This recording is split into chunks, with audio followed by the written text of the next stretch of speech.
అన్నార్తులకు 805 రోజుల పాటు నిరంతరాయంగా అన్నదానం చేసిన ఘనత నారా లోకేష్ యువజన ఫౌండేషన్ కే దక్కుతుందని ఫౌండేషన్ రాష్ట్ర అధ్యక్షులు మండపక సుబ్బు తెలిపారు. నారా లోకేష్ యువజన ఫౌండేషన్ ఏర్పరిచిన అన్న ఎన్టీఆర్ జనార్దన్ గ్యారేజ్ లో 805 రోజులుగా నిరంతరం అన్నదానం జరగడం సంతోషంగా ఉందని ఫౌండేషన్ రాష్ట్ర అధ్యక్షుడు మండపక సుబ్బు అన్నారు.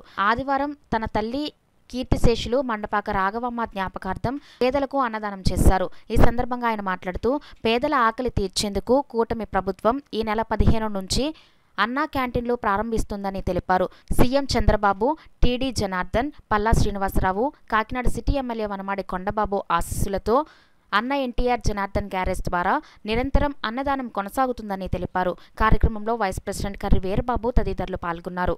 లోకేష్ గారు, టీడీ జనార్దన్ గారు, పల్లా శ్రీనివాస్ గారు, మన కాకినాడ నియోజకవర్గం ఎమ్మెల్యే గారు వనమాడి కొండబాబు గారి ఆశీస్సులతో నారా లోకేష్ యువజన ఫౌండేషన్ ద్వారా ఏర్పరిచిన అన్నా ఎన్టీఆర్ జనార్దన్ క్యారేజీలో ఈరోజు పేదలకు భోజన వసతి కల్పించిన స్వర్గీయ మండపాక రాఘవమ్మ గారికి రాష్ట్ర కమిటీ తరపున, నా తరపున హృదయపూర్వక అభినందనలు తెలుపుతూ, మరి ఈరోజు దేశ చరిత్రలోనే 800 రోజులు ఎండనక వాననక ప్రతిరోజు కూడా పేదలకి భోజన వసతి కల్పిస్తున్న ఫౌండేషన్ రాష్ట్ర కుటుంబ సభ్యులకి, అదేవిధంగా టీడీపీ నాయకులకి, కార్యకర్తలకి, మహిళా మహిళలకి నా హృదయపూర్వక అభినందనలు తెలుపుతూ, మరి త్వరలో ఆగస్టు 15 నుంచి చంద్రబాబు నాయుడు గారు అన్నా క్యాంటీన్లు మరి ఓపెన్ చేస్తున్నారు.